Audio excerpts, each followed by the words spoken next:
राधे राधे सभी को। Welcome to Mehta College online classes. This is Neeraj Kumar Chaudhary, physics lecturer. So last previous class के अंदर अपन ने मोशन पढ़ा था किसका, रॉकेट का, ठीक है, सरफेस ऑफ द अर्थ। मैंने यही पढ़ाया प्रीवियस लेक्चर में, और उसमें अपन ने एक फॉर्मूला ड्राइव किया था कि भाई आर की कितनी वैल्यू होगी, कि स्मॉल आर जो अपन ने निकाला था वो कैलकुलेट किया था, ठीक है। अब उसी पर आगे अपन क्या करेंगे, कुछ केसेस वगैरह रह जाते हैं, उसको क्या करेंगे, स्टडी करेंगे। उसके अलावा कुछ एक्स्ट्रा इन्फॉर्मेशन बची है, एक उसको भी अपन क्या करेंगे, डीलिंग करेंगे, ठीक है। तो देखो इसमें जो आपके पास में जो आर आया था ना, आर की वैल्यू मैं एक बार लिख देता हूँ कितनी आ रही थी अपने पास में। जो स्मॉल आर की वैल्यू आई थी वो कितनी आई थी अपने पास में, g r square plus minus r under root, यहाँ पर अपने पास में कितना था, r square g square, r square g square minus के v square into two r g minus v square, यहाँ पर आएगा साइन स्क्वायर अल्फा, ठीक है, ओवर 2 इंटू ए, तो 2rg माइनस के वी स्क्वायर। यही कुछ अपन ने क्या किया था लास्ट क्लास के अंदर, अपन ने इस फॉर्मूले को क्या किया था, ड्राइव किया था। ये फॉर्मूला अपने पास में ड्राइव होकर आया था, ठीक है। और ये फॉर्मूला किसके लिए था, जब आपके पास में जो रॉकेट लॉन्च होता है उसकी डिस्टेंस के लिए, ठीक है। तो देखो आपने एक चीज़ नोटिस की होगी कि यहाँ पर जो आर है अपने पास में, वो किस किस पे डिपेंडेंसी आ रही है, ग्रेविटी कांस्टेंट है, आर इज कैपिटल आर, ये भी कांस्टेंट है, ठीक है। एक तो अल्फा चेंज हो सकता है आपका, ठीक है, जरूरी थोड़ी है कि नॉर्मल ही जाए, कुछ और एंगल भी तो हो सकता है। तो यहाँ पर जो वेरिएबल हैं अपने पास में वो कौन कौन से वेरिएबल्स हैं, देखो एक तो आपका अल्फा, इसको चेंज करोगे चेंज हो जाएगा, और एक जो मेन इंपॉर्टेंट होता है वो होती है आपकी क्या, वेलोसिटी। भाई अपन रॉकेट में यही दो चीज़ें बदल सकते हैं, बाकी थोड़ी ना बदल सकते हो इस फॉर्मूले के अंदर, बाकी सब तो कांस्टेंट है। तो मतलब पृथ्वी के लिए, अर्थ के केस में ये सारी वैल्यूज तो क्या होती है, नियत रहती हैं, कांस्टेंट होती हैं, तो इनको तो आप चेंज नहीं कर सकते। आप चेंज किसको करोगे, या तो वी को या किसको चेंज करोगे, अल्फा को, ठीक है। ये दो ही हैं अपने पास में तरीका। अब यहां पर अगर अल्फा को अगर आप चेंज करते हो तो ये क्वांटिटी चेंज होगी, और आपको पता है कि इसकी वैल्यू 1 से ज्यादा नहीं हो सकती। मैं -1 भी नहीं बोलूंगा क्योंकि स्क्वायर है, स्क्वायर की वैल्यू या तो 0 से लेके 1 तक की रेंज में ही होगी, 0 से लेके 1 तक की रेंज में होगा ये तो अपने पास में। लेकिन v जो होता है, v की वैल्यू अपने पास में चेंज हो सकती है, v की वैल्यू अपने पास में क्या हो जाएगी, चेंज हो जाएगी। अच्छा, अब इसमें जो आपका पहला केस बनता है, पहला केस ये है कि अगर यदि प्रक्षेपण वेग, अभी मैंने लिखा नहीं है, प्रक्षेपण वेग कितना हो, मैंने माना अंडर रूट 2rg, ठीक है, अंडर रूट 2rg ये हो, तो r अनंत हो जाता है, r की वैल्यू कितनी हो जाएगी, अनंत हो जाएगी। इसका मतलब कि रॉकेट पृथ्वी के गुरुत्वाकर्षण के प्रभाव से बच जाएगा। इस न्यूनतम वेग को पलायन वेग कहा जाता है, ठीक है। If the launching velocity is v equals to under root 2rg, then r becomes infinity. It means that the rocket will escape from the influence of the earth gravity. This minimum velocity of particle, और particle तो क्या ही आएगा, satellite की बात चल रही है यहाँ पे, पार्टिकल की भी बात कर सकते हैं, ठीक है, कण की भी बात की जा सकती है, कण के बारे में, क्योंकि अपने को तो पृथ्वी से बाहर निकालनी है, चाहे कण हो चाहे रॉकेट हो चाहे कुछ ही हो, ठीक है। इज कॉल्ड एस्केप वेलोसिटी, और ये 12वीं का टॉपिक है, ठीक है, 12वीं नहीं 11वीं में आता है। गुरुत्वाकर्षण जो बल होता है अपने पास में, वहां भी अपन ये चीज डिस्कस करते हैं। दैट मीन्स अगर मैं v की वैल्यू कितनी रख दूं, अंडर रूट 2rg, ठीक है, तो आपके पास में r देखो कहां चला जाएगा, इसमें वैल्यू को पुट करके देखो इस इक्वेशन के अंदर, तो v स्क्वायर की वैल्यू कितनी हो जाएगी, यहां से देखना एक बार, v स्क्वायर की वैल्यू कितनी आ जाएगी, 2rg, यही आएगा अपने पास में। इस वैल्यू को अगर मैं यहां पुट करूं, कहां गया, एक मिनट, इस वैल्यू को अगर मैं यहां पुट करूं 2rg लिख दूं, तो 2rg माइनस 2rg क्या हो जाएगा, 0। इसका मतलब आपके पास में जो r की वैल्यू है वो कहां चली जाएगी, अनंत की ओर, ठीक है। r टेंड्स टू कहां चला जाएगा आपका, इनफाइनाइट, ध्यान रखना अगर ये वैल्यू होती है, ठीक है। तो r का मतलब अपने पास में कहां चला जाएगा, इनफाइनाइट। अब वो डायग्राम से थोड़ा सा इसको समझना, देखो क्या बोलना चाह रहा हूँ मैं,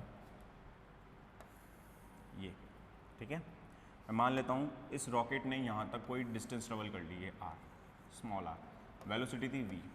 अब इसकी वेलोसिटी अगर इस पॉइंट पे तुमने कितनी दे दी, √2rg, तो ये रॉकेट जो है वो कहाँ चला जाएगा, अनंत में, मतलब r की वैल्यू कहाँ चली जाएगी, इन्फानाइट।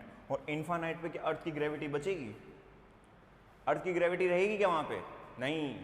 अर्थ की ग्रेविटी की तो एक फील्ड बनी हुई है बस, कि भाई उसी फील्ड तक क्या रहेगी, वो सीमित रहेगी, उसके बाहर नहीं।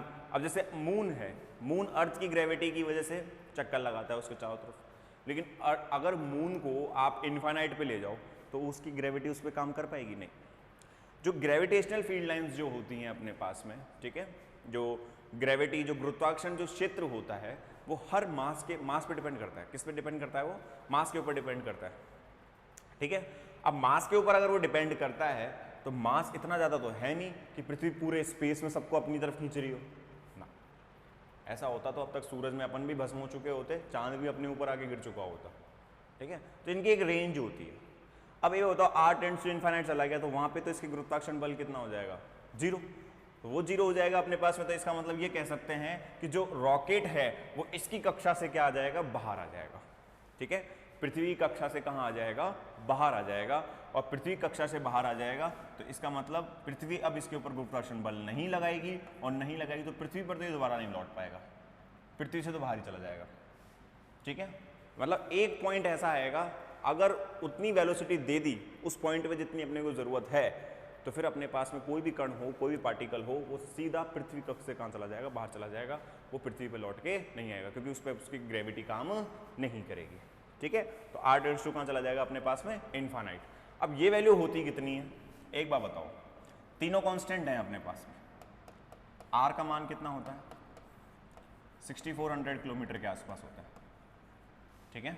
ये कितना होता है, 6400 किलोमीटर।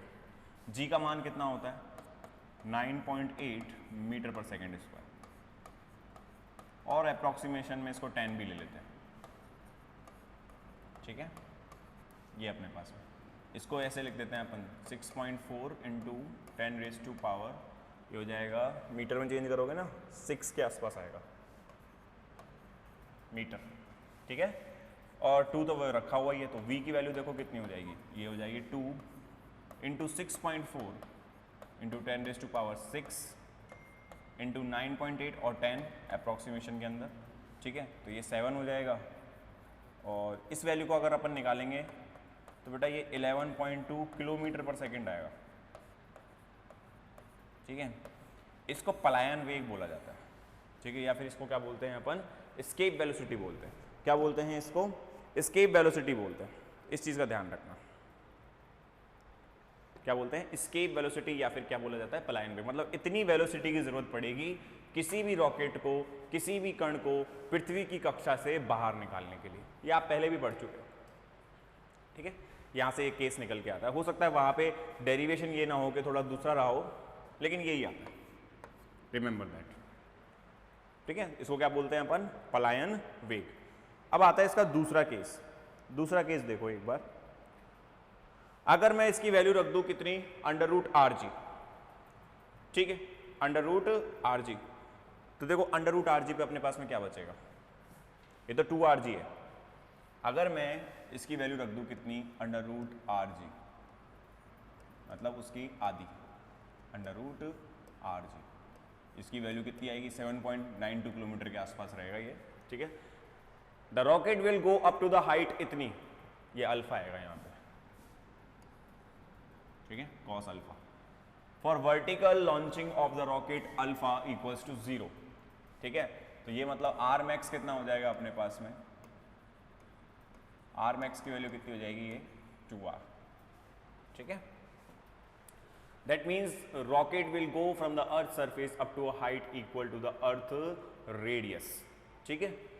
कहने का मतलब ये है कि अपने पास में अगर ये स्थिति हो, देखो मैं फॉर्मूले से आपको प्रूफ करवा देता हूँ। फॉर्मूला कितना था अपने पास में, g² प्लस माइनस r √ अपने पास में ये वैल्यू कितनी थी, यहाँ पर है g² r², अच्छा यहाँ gr² है, एक मिनट, जी आर स्क्वायर ही है ना, हाँ ठीक है। ये माइनस के वी स्क्वायर, ये कितना आ जाएगा अपने पास में 2rg माइनस वी स्क्वायर, और ये कितना बचेगा साइन स्क्वायर अल्फा, और ये वैल्यू कितनी आ जाएगी अपने पास में, देखो एक बार 2rg माइनस के वी स्क्वायर।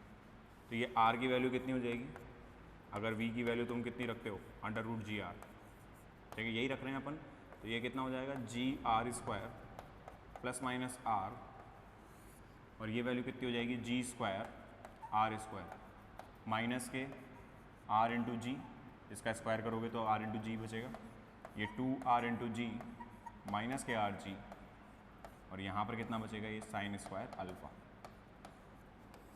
ओवर ये कितना बचेगा अपने पास में 2rg माइनस का कितना बचेगा rg, ठीक है। स्मॉल r इसकी वैल्यू कितनी हो जाएगी अपने पास में gr square plus minus r, ठीक है। यहाँ पे तो खाली rg रह जाएगा, इसमें से देखो क्या कॉमन आ रहा है, ये rg r square g square हो जाएगा, ये तो r स्क्वायर जी स्क्वायर बचेगा अंदर, ये जी स्क्वायर आर स्क्वायर, ये माइनस का कितना बचेगा अपने पास में rg में से 2rg में से rg गया तो rg, और उसका भी अपने पास में क्या आ जाएगा,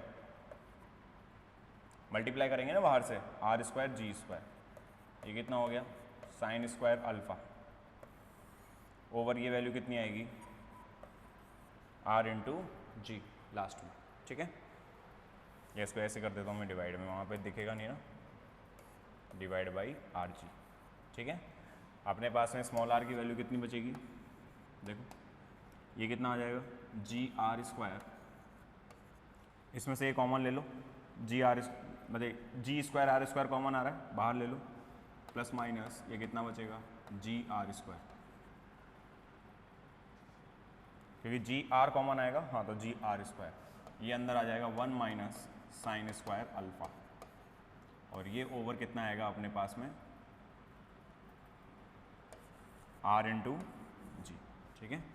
r की वैल्यू कितनी हो जाएगी अपने पास में, ये 1 माइनस साइन स्क्वायर अल्फा कितना हो जाएगा कॉस स्क्वायर अल्फा, और कुछ कॉमन आ रहा है r और g दोनों ही कॉमन आ रहे हैं, तो g से g कैंसिल हो जाएगा, ये बचेगा r plus minus r into 1 minus 1 अच्छा ये वैल्यू कितनी बचेगी अपने पास में, एक मिनट, ये कॉस अल्फा रह जाएगा, ठीक है। r की वैल्यू अगर आप बाहर लोगे कॉमन तो ये हो जाएगा 1 प्लस माइनस कॉस अल्फा, ठीक है। ये टर्म आएगा अपने पास में, यही टर्म तो है, यहाँ पे प्लस ले लिया इन्होंने, प्लस माइनस दोनों ही आएगा, ठीक है, प्लस माइनस कॉस अल्फा, ये वैल्यू बचेगी अपने पास में कैलकुलेट होने के बाद में।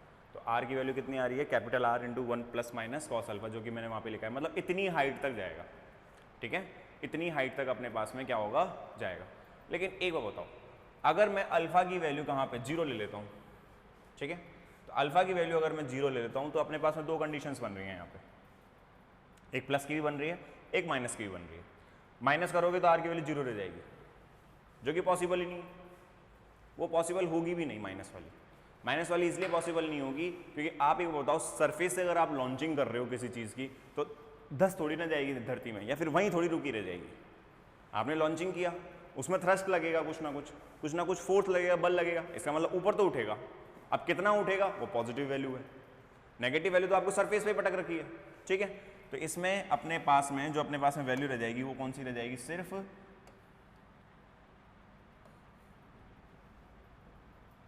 एक मिनट, ये नेगेटिव नहीं आएगा, इसका मतलब सही लिखा हुआ था, तो ये अपने पास में कौन सा रह जाएगा, सिर्फ और सिर्फ प्लस वाली वैल्यू रह जाएगी ये, ठीक है, 1 प्लस कॉस अल्फा, ये रह जाएगा अपने पास में, ठीक है। नेगेटिव साइन नेगलेक्ट, इसको नगण्य करेंगे, ठीक है।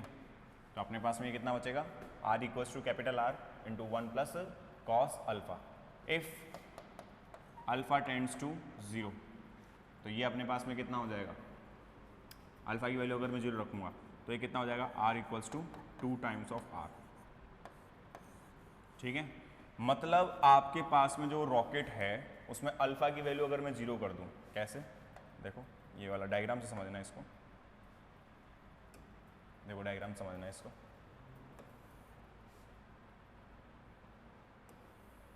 ये था, ठीक है, और आपका जो रॉकेट उड़ाया था अपन ने वो इस डायरेक्शन में उड़ा हुआ था ऐसे, ठीक है।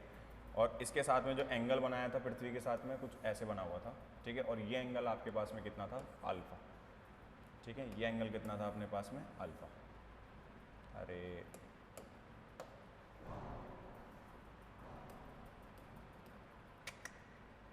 एक मिनट,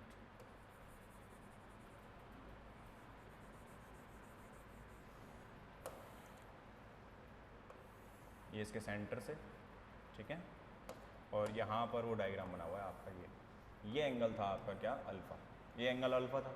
अब इस अल्फा की वैल्यू इसके साथ में 0 कर दो, मतलब रॉकेट आपका यूँ ना उड़ के यूँ उड़े, थोड़ा सा टिल्ट इस एंगल पे उड़ाएंगे, ठीक है। तो अल्फा की वैल्यू 0 करोगे तो जब वो इस डायरेक्शन में जाएगा तो जो हाईएस्ट पीक होगी वो कितनी होगी इसकी, r = 2r। किस स्पीड के अंदर, √g। अगर आप ये स्पीड देते हो तो जस्ट पृथ्वी की जो अपने पास में डबल हाइट होती है वहीं तक होगा, ठीक है। इसका मतलब पृथ्वी की ग्रेविटी काम तो करेगी, ऑर्बिट में घूमेगा। अपने पास में 2 वेग आ रहे हैं। पहला वेग पलायन वेग था कि पृथ्वी से, कि पृथ्वी की कक्षा में ही ना रहे, पृथ्वी के इंटरेक्शन में ही नहीं आए, पृथ्वी के साथ कोई अन्योन्य क्रिया हो ही ना, सीधा बाहर चला जाए। लेकिन दूसरा है कि नहीं, पृथ्वी के ऑर्बिट में घुमाना है, पृथ्वी के चारों ओर घुमाना है आपको, ठीक है। अपने सैटेलाइट जितने भी उपग्रह जो अपने काम कर रहे हैं वो सारे इसी कंसेप्ट पे काम करते हैं। मतलब आपके पास में जो रेंज होनी चाहिए वो GR से लेके 2GR के बीच में होनी चाहिए, मतलब ये रेंज होनी चाहिए। इस रेंज में अगर आप वेलोसिटी दोगे किसी भी पार्टिकल को, किसी भी उपग्रह को, तो वो पृथ्वी के चारों ओर कक्षा में क्या करने लग जाएगा, घूर्णन करने लग जाएगा, ठीक है। तो ये अपने पास में होती है ऑर्बिटल वेलोसिटी, या इसको ऐसा बोलते हैं कक्षीय वेग। क्या बोला जाता है, कक्षीय वेग, कि भाई पृथ्वी की कक्षा में क्या हो, क्या करने लग जाए, घूर्णन करने लग जाए, घूमने लग जाए, ठीक है। तो ये वो चीज़ थी, ध्यान रखना। अब देखो इसमें क्या हुआ, एक चीज़ और, ये तो मैंने आपको बता दिया कि भाई वेलोसिटी कितनी देनी है पृथ्वी पे ताकि पृथ्वी कक्षा में घूमे। लेकिन क्वेश्चन यहाँ तक खत्म नहीं होता। क्वेश्चन में अभी आपको क्या कुछ टाइप्स बता रहा हूँ मैं आपको, देखो सुनना। अभी ये न्यूमेरिकल पूछ लेता है इस पे। जैसे मान लो ये पृथ्वी है आपकी, ठीक है। अब पृथ्वी पे क्या होता है, अपने पास में 3 लाइंस होती हैं। एक तो ये वाली लाइन जिसको कर्क रेखा बोला जाता है, ठीक है। एक इधर आती है, इसका थोड़ा दिमाग मेरे से निकल रहा है, दिमाग से। इसको बोलते हैं ट्रॉपिक ऑफ कैंसर। अपने टॉपिक का मतलब नहीं, बस थोड़ा सा समझाने का है। ट्रॉपिक ऑफ कैंसर कर्क रेखा होती है, ठीक है। एक लाइन बिल्कुल मिड से जाती है, ये होता है इक्वेटर, भूमध्य रेखा, ठीक है, भूमध्य रेखा। क्योंकि ये ज्योग्राफी का टॉपिक होता है अपने पास में, अपने से इतना नहीं होता। और ये हो गया ट्रॉपिक ऑफ कैप्रिकॉन, ठीक है। इंग्लिश वाला रिलेट कर पाएंगे इस चीज़ को। और ये हो गई अपने पास में कर्क रेखा। इसका नाम मुझे थोड़ा सा ध्यान नहीं आ रहा है, इसका नाम क्या है, थोड़ा दिमाग से निकला हुआ है, तो देख लेना एक बार, क्योंकि अपने टॉपिक का वैसे भी नहीं है, ठीक है। अपने उसमें वैसे भी नहीं है कहीं किताब में कि बोले ये पूछा जाएगा, नहीं, मैं तो समझा रहा हूँ, बस एक समझने की चीज़ है। न्यूमेरिकल जरूर आ जाएगा। तो ये इक्वेटर हो गया, ये ट्रॉपिक ऑफ कैंसर हो गया, ये हो गया ट्रॉपिक ऑफ कैप्रिकॉन। अब यहाँ पर आपकी पृथ्वी जो होती है, ठीक है, एक पृथ्वी पे अगर मैं ऐसे लाइन डालूँ तो ये ओमेगा बनाएगा यहाँ से, ये कुछ ऐसे, अरे सेंटर से पास करनी है, ये कुछ ऐसे, ठीक है। मतलब ये किसी स्पीड के साथ जा रही है, ये किसके मतलब चारों तरफ इर्द गिर्द घूम रही है, किस तरीके से, ओमेगा में।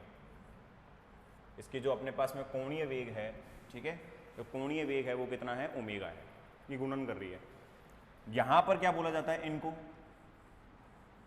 इन एरियाज को क्या बोलते हैं अपन, पोल्स, ठीक है, ध्रुव। ये कौन सा पोल है आपका, नॉर्थ पोल, ठीक है, उत्तरी ध्रुव।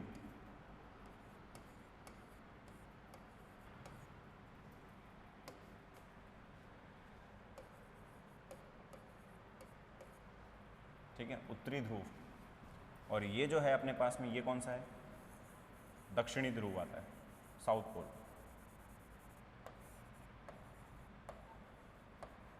साउथ पोल,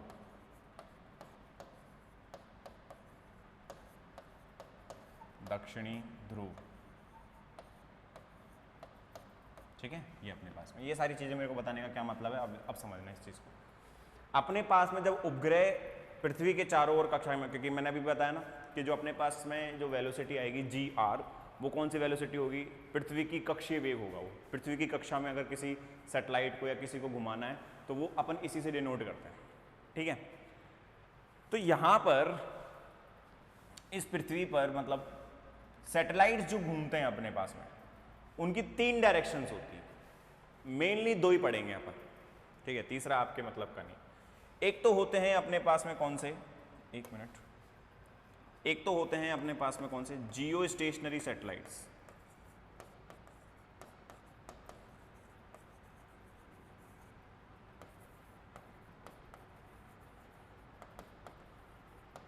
ठीक है, और दूसरे होते हैं पोलर सैटेलाइट्स।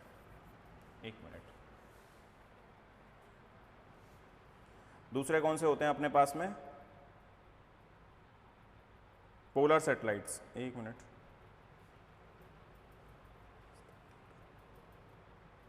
पोलर सैटेलाइट्स, इसको हिंदी में बोला जाता है भूस्थैतिक उपग्रह, भूस्थैतिक उपग्रह,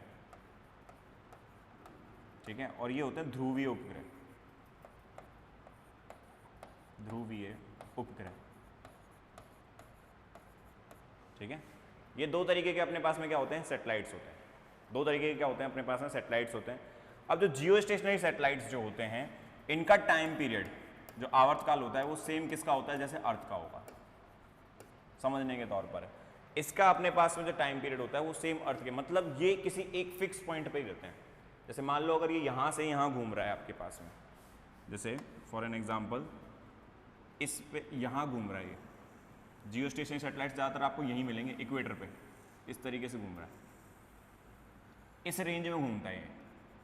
तो भूमध्य रेखा के ऊपर जो अपने पास में सैटेलाइट्स मिलेंगे ना, इधर की साइड में, ये वाले, ठीक है, ये सैटेलाइट्स अपने पास में कौन से होते हैं, जियो स्टेशनरी सैटेलाइट्स होते हैं। कौन से सैटेलाइट्स होते हैं, ये जियो स्टेशनरी सैटेलाइट्स होते हैं, जिसको भूस्थैतिक क्या बोला जाता है, उपग्रह बोला जाता है।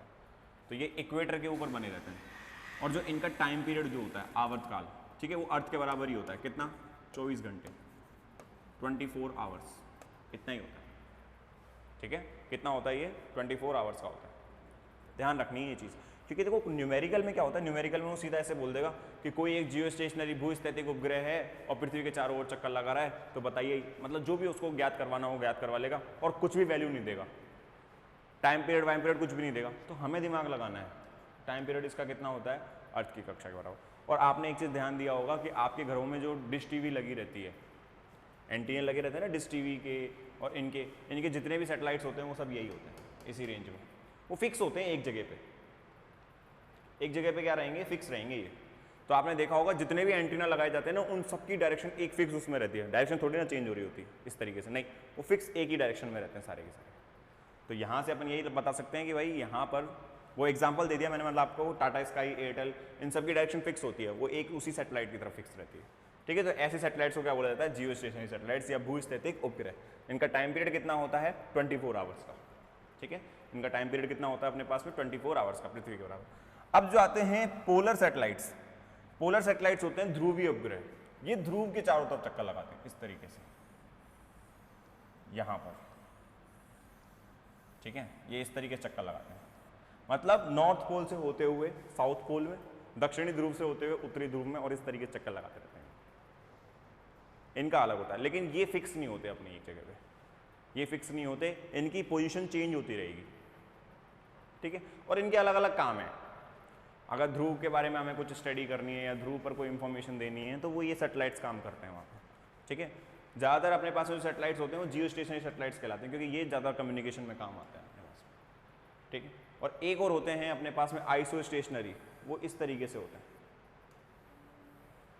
ठीक है। पृथ्वी के इस तरीके से उसमें क्या करेंगे, चक्कर लगाएंगे।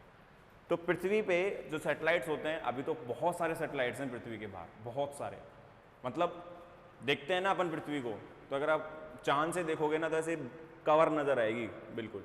वैसे तो स्पेस तो बहुत बहुत होता है, एक सैटेलाइट से दूसरे सैटेलाइट के बीच में स्पेस बना हुआ होता है काफ़ी, लेकिन दूर से देखोगे ना तो कवर नज़र आएगा उसको। मैं ही नहीं कहूँगा चांद से, क्योंकि चांद से तो अपने को नहीं दिखाई देंगे सैटेलाइट्स, इतनी एक डिस्टेंस पे अपने पास में ये होगा कि भाई वो सैटेलाइट से ऐसे भरी भरी सी नज़र आएगी चारों तरफ, ठीक है। तो वो यही है। अब इसमें चारों तरफ अपने पास में सैटेलाइट्स घूम रहे होते हैं, उपग्रह इसके चारों तरफ, ठीक है।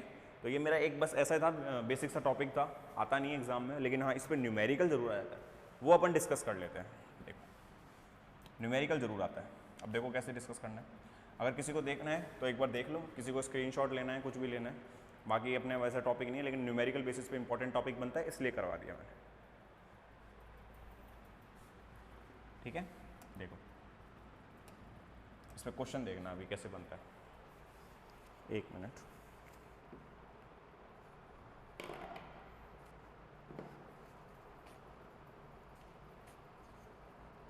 ये रहा, determine the height of Jio stationery satellite.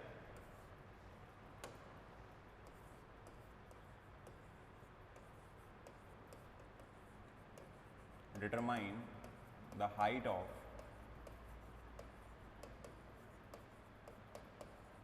geostationary satellite, geostationary satellite, geostationary satellite। बस इन्होंने ये दे रखा है कि रेडियस ऑफ अर्थ, देखा मैंने कहा था ना, बस ये देखो टाइम हाइट पूछ रहा है, रेडियस ऑफ अर्थ कितना दे रखा है 6400 किलोमीटर, ये दे रखा है ना 6400 किलोमीटर, एंड जी की वैल्यू दे रखी है 9.8 metre per second square, and g equals to 9.8 metre per second square. और कुछ भी दे रखा है इसने, सैटेलाइट ऑर्बिट इज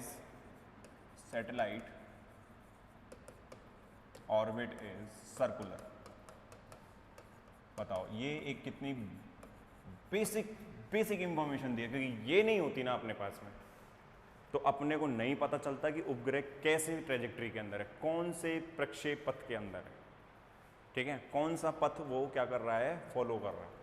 भाई अपने पास में जो कक्षीय जो पथ होते हैं वो दो तरीके के होते हैं, सर्कुलर और एक कौन सा होता है, इलिप्टिकल, दोनों पढ़ाए थे मैंने, ठीक है। तो यहाँ पे सर्कुलर इलिप्टिकल का देना बहुत जरूरी है, क्योंकि फिर अगर अपन पता ही नहीं लगा सकते आप कौन सा फॉर्मूला लगाओगे इसके अंदर, तो उसने ये भी बता दिया सर्कुलर है, ठीक है। हिंदी में लिख देता हूँ,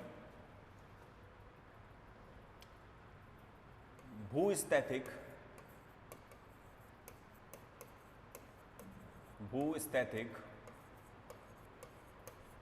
उपग्रह की ऊंचाई ज्ञात कीजिए, ऊंचाई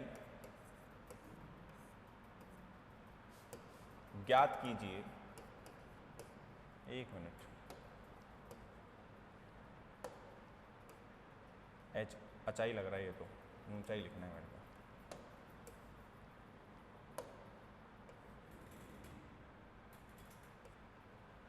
ऊंचाई ज्ञात कीजिए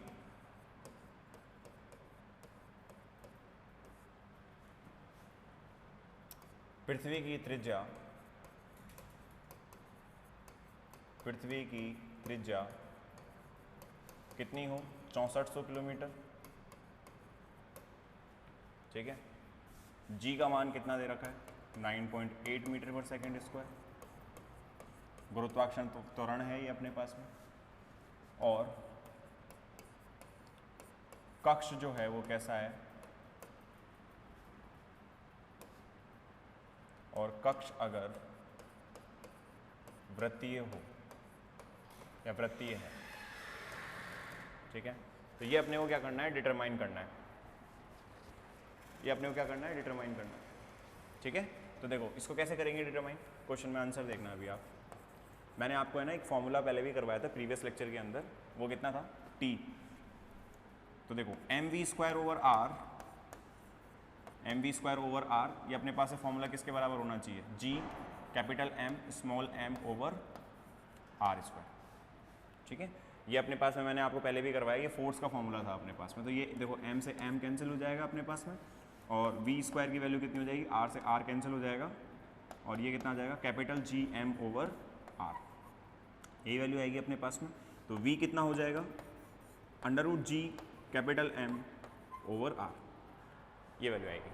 अच्छा v इज इक्वल टू कितना होता है, r ओमेगा, तो v is equal to r omega होगा, तो ये कितना आएगा, यहाँ वैल्यू को पुट करो, r omega is equal to कितना हो गया, under root g by m, और ये वैल्यू कितनी हो जाएगी अपने पास में, ओमेगा की वैल्यू, ये 1/r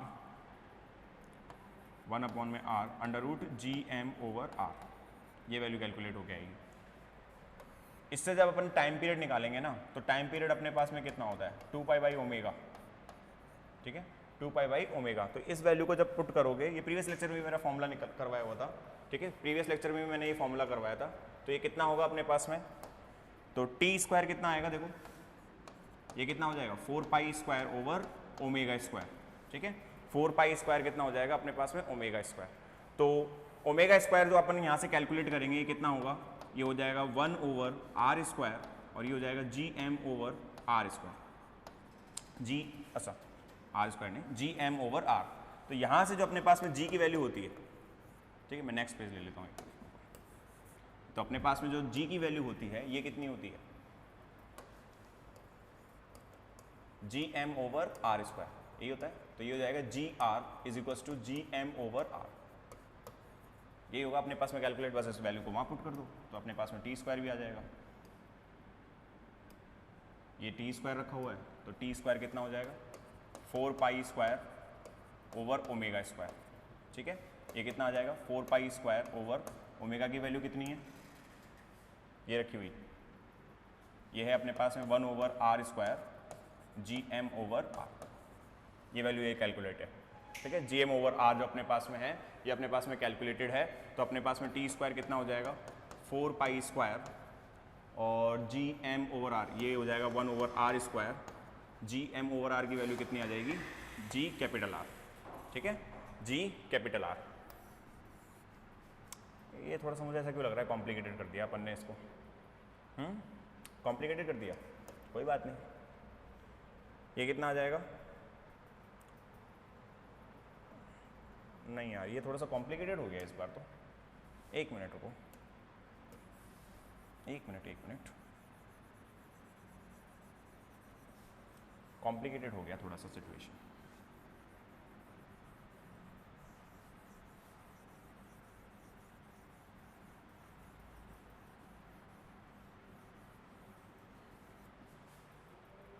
ये कॉम्प्लिकेटेड सिचुएशन बन गई यार, ये मैंने प्रीवियस लेक्चर में करवाया था, एक मिनट मैं वापस से निकलवा देता हूँ, निकालेंगे सही। पृथ्वी के केस में मैंने r प्लस एच कुछ करवाया था, ऐसा कुछ फॉर्मूला। अपने को तो हाइट पता करनी है ना, देखना अभी ध्यान देना। देखो ये कितना होगा, m v square over r plus h, क्योंकि हाइट का पता लगाना है, और ये किसके बराबर होगा, g capital m small m over r plus h का स्क्वायर, ठीक है, यही फॉर्मूला आएगा अपने पास में।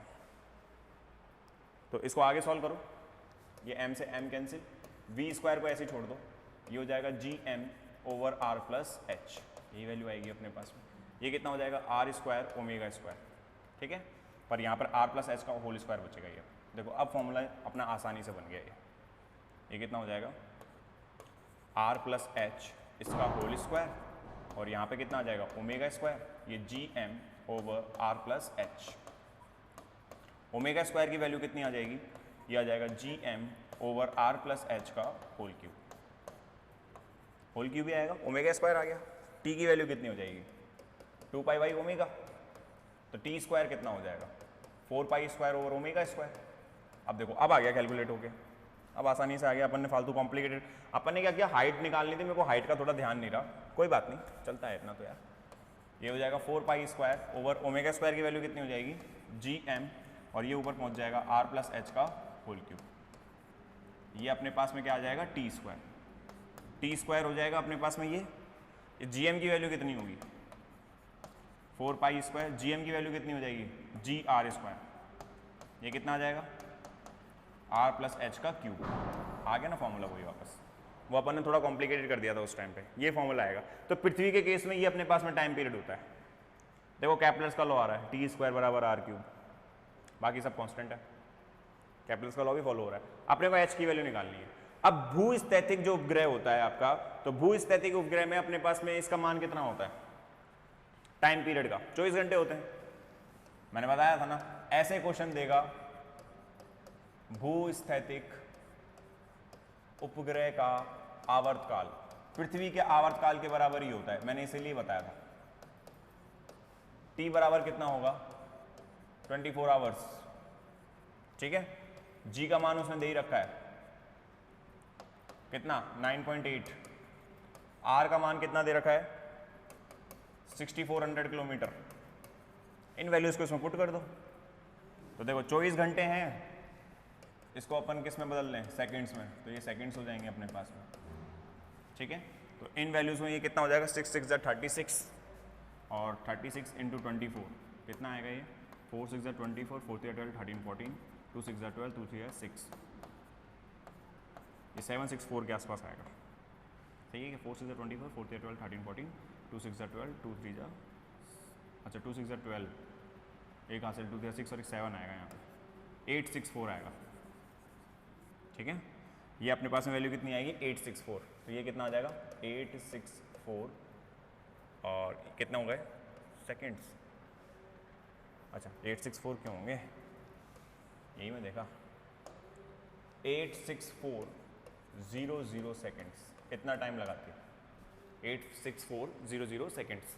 तो ये सारी वैल्यूज आ गई, तो टी कितनी वैल्यू हो जाएगी 86400, इसका कितना हो जाएगा होल स्क्वायर, ये कितना आ जाएगा 4 पाई स्क्वायर ओवर पाई की वैल्यू भी रख दो 3.14 का होल स्क्वायर, 3.14 का होल स्क्वायर ओवर जी की वैल्यू कितनी है 9.8, ये 6400, तो 6.4 इंटू 10⁻6 इसका होल स्क्वायर, ये मीटर में बदल दिया मैंने इसको, ये 6.4 इंटू 10⁻6 प्लस एच, यहाँ पे इसका क्या आ जाएगा होल स्क्वायर। तो यहाँ से जब तुम एच की वैल्यू निकालोगे तो ये कितना आएगा अपने पास में लगभग, एक मिनट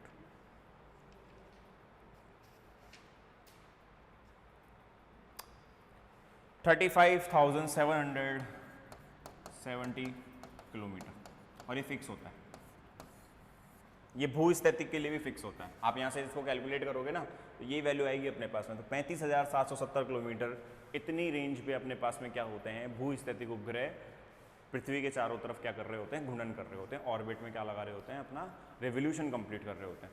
और ध्यान रखना, मैं फिर से बताऊंगा कि भूस्थैतिक उपग्रह में जो जियो स्टेशनरी सैटेलाइट्स होते हैं उनका जो आवर्तकाल होता है, टाइम पीरियड जो होता है, वो सेम टू सेम किसके बराबर होता है जितना अर्थ का होता है, ठीक है। अर्थ एक चक्कर लगाने में 24 घंटे लगाएगी तो वो भी एक चक्कर लगाने में 24 घंटे लगाएगा। इसीलिए जो अपने पास में पृथ्वी पे जो अपने पास में जियो स्टेशनरी सैटेलाइट्स होते हैं वो एक फिक्स पॉइंट पे होते हैं, क्योंकि दोनों का टाइम पीरियड सेम हो गया। तो दोनों का टाइम पीरियड सेम हो जाएगा तो एक ही पॉइंट पे नजर आ गया। अब जैसे इंडिया के ऊपर लॉन्च किया मध्य प्रदेश में, मध्य प्रदेश से लॉन्च हो मध्य प्रदेश के ऊपर तो मध्य प्रदेश पे ही दिखाई देगा, राजस्थान पे लॉन्च हो तो राजस्थान पे ही दिखाई देगा सर, ठीक है। तो वो क्या टाइम पीरियड उसका क्या चलता जाएगा सेम होता जाएगा।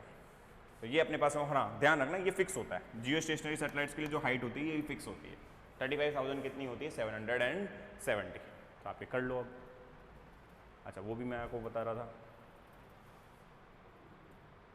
ये लो, ठीक है, इसको पलायन वेग बोला जाता है।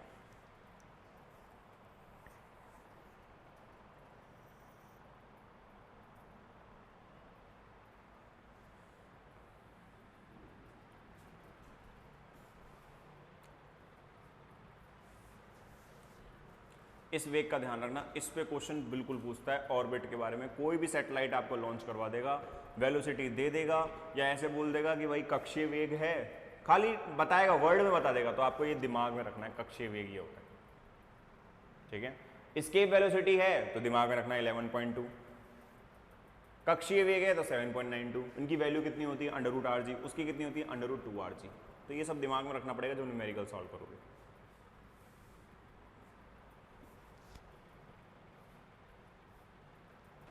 ये क्वेश्चन है।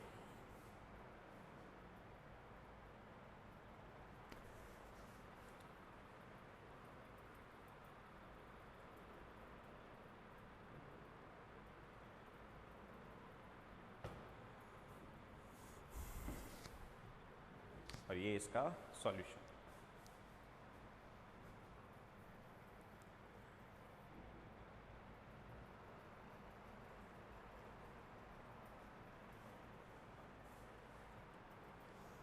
और तो इसके ऊपर न्यूमेरिकल तो इतने कुछ बनते हैं नहीं, बाकी अगर बनेंगे तो मैं देख लूँगा, क्योंकि न्यूमेरिकल का भाई साहब अभी इसलिए ध्यान देना है अपने को क्योंकि 6 नंबर के आ रहे हैं। इसके ऊपर तो एक यही आया है। एक क्वेश्चन और था जो मैंने पहले भी करा चुका हूँ, ठीक है, कि अपने पास में कोई एक उपग्रह है, ठीक है, वो किस में है, सर्कुलर ऑर्बिट के अंदर, किस में, वृत्तीय कक्ष में है और 100 किलोमीटर पृथ्वी से ऊपर है, तो फिर उसका टाइम पीरियड बताना है। अब अपने को ये नहीं बताया जियो स्टेशनरी है कौन सा सैटेलाइट है, कोई सा भी हो सकता है वो तो, ठीक है, 100 किलोमीटर की रेंज पर है तो उसका टाइम पीरियड बताना है। वो भी इसी फॉर्मूले से यूज़ होगा। इसी फॉर्मूले से आप क्या करोगे, उसको सॉल्व करोगे। एक मिनट, अपन ने यार एक चीज़ गड़बड़ी करी है। एक मिनट, ये जीएम है ना? नहीं, सही है,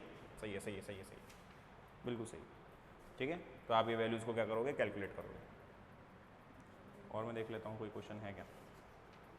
वैसे तो मैंने लगभग क्वेश्चन करा दिया है आपको।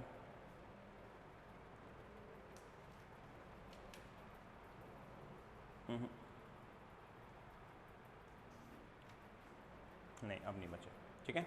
तो ये क्वेश्चन थे आपके कुछ जो इस तरीके से पूछ ले जाते हैं, जियो स्टेशनरी या पोलर का बोल देगा।